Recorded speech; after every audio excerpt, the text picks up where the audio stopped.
ഉമ്മ ഒരു 50 ഉറുപ്പ്യ തരുമോ? ഉമ്മ ഒരു 50 ഉറുപ്പ്യ കാട്ടിയേ. ഉമ്മ ഒരു 50 ഉറുപ്പ്യ കാട്ടിയേ. അന്റെ വാപ്പ കൊടുന്ന് ചോദിച്ചുമ്പോ എടുത്തുതരാം. എന്റെ വാപ്പേനെ ഇവിടെ പൈസ കൊടുന്ന് നിൽക്കൽ, അല്ലാതെ നിങ്ങളെ വാപ്പ ഇവിടെ കൊടുന്ന് നിൽക്കലൊന്നും ഇല്ലല്ലോ. എന്താ പറഞ്ഞു? ഇന്ന് മരിച്ചു പോയ വാപ്പാനെ മറച്ചോനെ, ഇന്ന് മറച്ചു തങ്ങളെ, ഇന്ന് മരിച്ചു പോയ വാപ്പാനല്ലോ ഈ നായി പറയുന്നത്. ഉമ്മ ഞാൻ അങ്ങനെ ഉദ്ദേശിച്ചല്ല ഉമ്മ, അങ്ങനെ ഉദ്ദേശിച്ച് പറഞ്ഞതല്ലേ ഞാനേ. ഇതങ്ങനെ തന്നെ ഉദ്ദേശിച്ച് പറഞ്ഞതാണ്, ഇതങ്ങനെ തന്നെ ഉദ്ദേശിച്ച് പറഞ്ഞതാണ്. ഇതിനാണല്ലോ പഠിച്ചത് ഞാൻ അവർ ഇത്രയും കാലം പോറ്റി വളർത്തിയത്. ഇത് കഞ്ചാവ് വളർന്നു, കാലാ വളർന്നു നോക്കിയിരുന്നത്. ഇത് പഠിച്ചത് ഉമ്മ ഞാൻ അങ്ങനെ ഉദ്ദേശിച്ച് പറഞ്ഞതല്ലേ അമ്മ. ഒരു 50 ഉറുപ്പ്യ കാട്ടി ഉമ്മ, ഒരു 50 ഉറുപ്പ്യ കാട്ടി. ഞാൻ കാല് പിടിച്ചമ്മ. ഇതിന്റെ കാലും പിടിച്ചണ്ട കജ്ജും പിടിച്ചണ്ട, ഇതങ്ങനെ തന്നെ ഉദ്ദേശിച്ച് പറഞ്ഞതാണ്.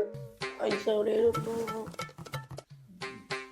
ഇമ്മ ഇച്ചാ പിന്നെ നിന്റെ വാപ്പാക്കും വിളിച്ച് നിന്റെ ചൂലും കേടരുത്തി. നിങ്ങൾ വരുമ്പോ ഇഞ്ഞൊരു ചൂല് പറ്റുമോ?